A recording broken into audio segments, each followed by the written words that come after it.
12वीं कक्षा की दूसरी पुस्तक स्वतंत्र भारत में राजनीति के अंतर्गत राष्ट्र निर्माण की चुनौतियों के बारे में पढ़ने जा रहे हैं। यह पुस्तक आजादी के बाद 60 वर्षों के राजनीतिक इतिहास के बारे में हमें परिचय कराती है। यह पुस्तक राष्ट्र के निर्माण का आधार भी है। ये अध्याय भारत के उस समय के राजनीतिक चुनौतियों से हमें परिचय कराती है जब भारत ने आज़ादी के दहलीज पर कदम रखा और आज़ादी की दहलीज पर कदम रखते ही चुनौतियां उसके स्वागत के लिए खड़ी थी और आज़ाद भारत के निर्माणकर्ताओं के सामने इन्हें हल करने की एक कठिन परीक्षा थी। आज हम राष्ट्र निर्माण की चुनौतियों के अंतर्गत नए राष्ट्र की चुनौतियों के बारे में चर्चा करेंगे। सन 1947 को 14-15 अगस्त की मध्यरात्रि को हमारा देश हिंदुस्तान आजाद हुआ। स्वतंत्र भारत के प्रथम प्रधानमंत्री पंडित जवाहरलाल नेहरू ने इस रात 14-15 अगस्त की रात मध्यरात्रि को संविधान सभा के एक विशेष सत्र को संबोधित किया और उन्होंने जो भाषण दिया था उनका यह भाषण भाग्य वधु से चिर प्रतीक्षित भेंट या टेस्ट विद डेस्टिनी कहा जाता है। इसका मतलब होता है सौभाग्यशाली दुल्हन, अर्थात सौभाग्यशाली दुल्हन देश की स्वतंत्रता के लिए कहा गया है। देश की स्वतंत्रता को कहा गया है और उस स्वतंत्रता से दीर्घ इंतजार के बाद मिलन और मुलाकात को सौभाग्यशाली वधु या दुल्हन के रूप में कहा गया है। तो इसमें हम इस अध्याय के अंतर्गत स्वतंत्र भारत के निर्माण की विभिन्न चुनौतियों को हम देखेंगे कि राष्ट्र के निर्माण में किस प्रकार से चुनौतियां सामने आई और उन चुनौतियों का सामना राष्ट्र निर्माताओं ने किस प्रकार से किया। हिंदुस्तान की जनता इसी स्वतंत्रता या इसी क्षण की प्रतीक्षा में थी।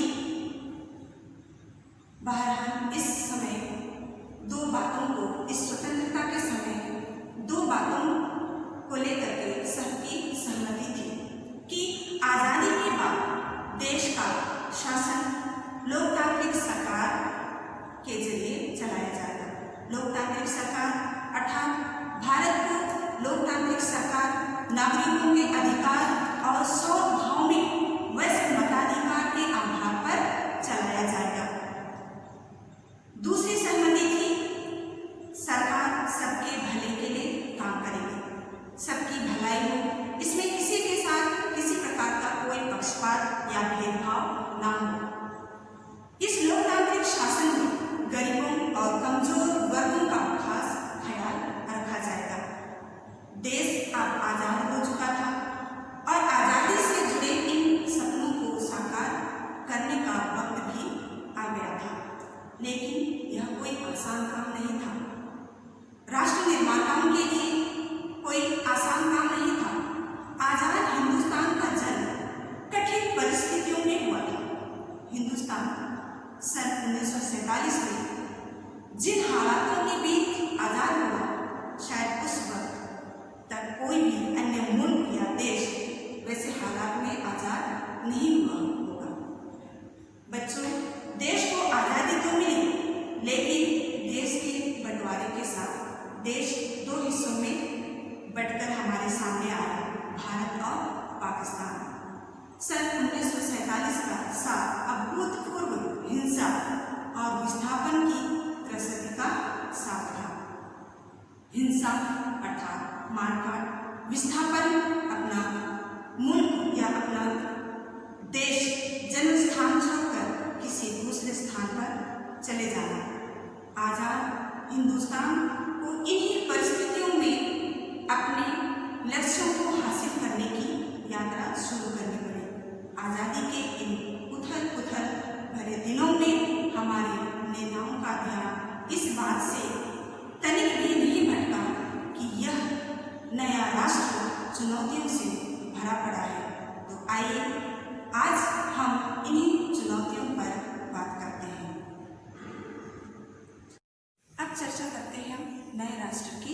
चुनौतियों के बारे में। जब हमारा भारत देश आज़ाद हुआ तब हमारे भारत देश के सामने, राष्ट्रीय नेताओं के सामने कई चुनौतियां सामने आई। अब उन चुनौतियों में 3 ऐसी चुनौतियां थी जो राष्ट्रीय नेताओं के सामने, भारत देश के सामने सबसे बड़ी चुनौती थी। उन चुनौतियों में हम देखते हैं कौन कौन सी चुनौतियां हैं। पहला है देश को एकता के सूत्र में बांधना, दूसरा है लोकतंत्र को कायम करना और तीसरा है समानता पर आधारित विकास। ये जो चुनौतियां थी देश के लिए सबसे बड़ी चुनौतियां थी, क्योंकि उस समय जब भारत देश आज़ाद हुआ, 15 अगस्त 1947 को आज़ाद हुआ, 14 और 15 अगस्त के दरमियानी रात को जब भारत देश आज़ाद हुआ तब भारत देश क्षेत्रीय दृष्टि से, भाषाई दृष्टि से, धार्मिक दृष्टि से बिखरा हुआ था।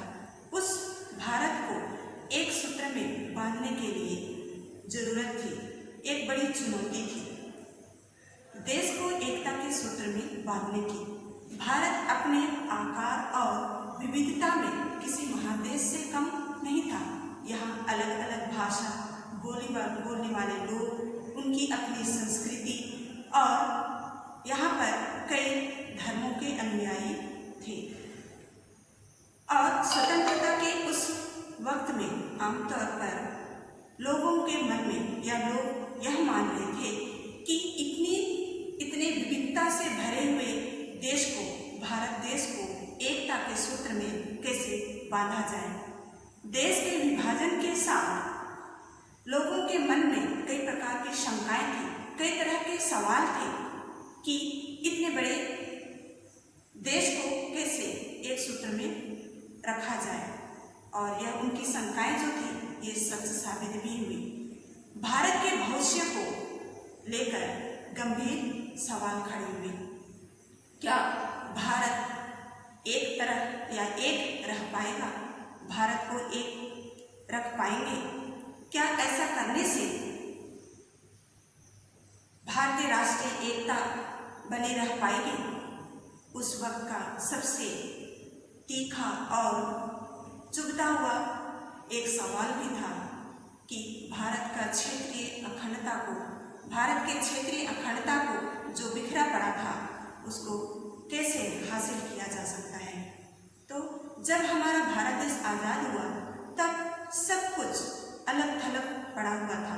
तो भारत के सामने एक चुनौती थी कि इस बिखरे हुए राष्ट्र को, बिखरे हुए लोगों को, हिंदू और मुस्लिमों के बीच की एकता को कैसे बांधा जाए, कैसे जोड़ा जाए। तो एक ये बड़ी समस्या थी, चुनौती थी। दूसरा हम देखते हैं लोकतंत्र को कायम करना।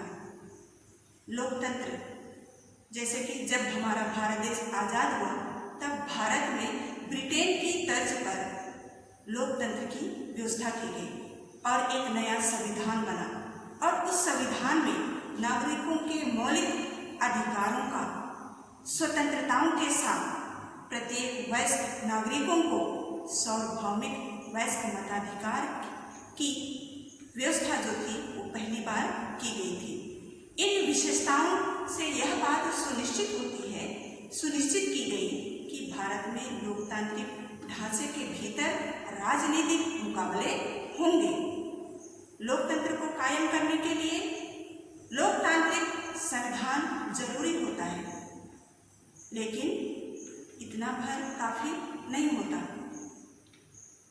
चुनौती यह भी होती है कि संविधान से मेल खाते हुए संविधान के अनुरूप देश को चलाया जाए, या हमारा भारत देश संविधान के अनुरूप ही चले।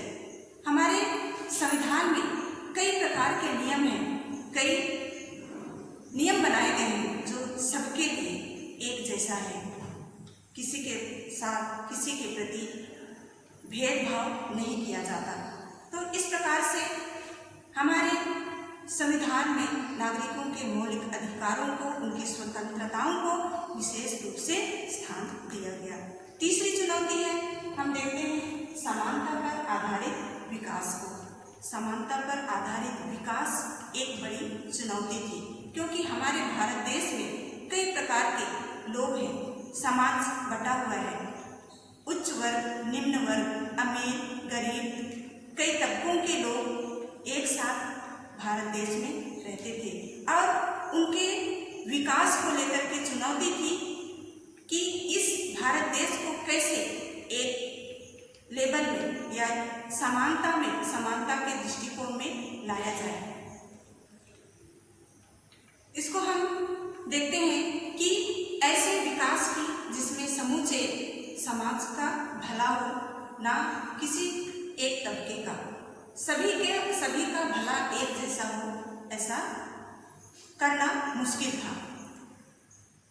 सबके साथ समानता का व्यवहार किया जाए, ये एक चुनौती थी। समाज को एक सूत्र में बांध कर रखना, सभी लोगों की इच्छाओं को एक बराबर पूर्ति करना, उनकी इच्छाओं के अनुसार कार्य करना एक चुनौती थी। सामाजिक रूप से वंचित या पिछड़े हुए तबकों तथा धार्मिक सांस्कृतिक अल्पसंख्यक समुदायों को विशेष सुरक्षा देना एक चुनौती थी। संविधान ने राज्य के नीति निर्देशक सिद्धांतों के अंतर्गत लोक कल्याण के उन लक्ष्यों को भी स्पष्ट कर दिया जिन्हें राजनीति को पूरा करना चाहिए। अब असली चुनौती आर्थिक विकास और गरीबी को समाप्त करने के लिए कारगर नीतियों को तैयार करने की थी। यह किसी भी देश के विकास के लिए जरूरी होता है। जब तक देश में आर्थिक विकास सबके लिए एक जैसा नहीं होगा, हम देश का विकास नहीं कर सकते हैं, देश का विकास नहीं हो सकता है।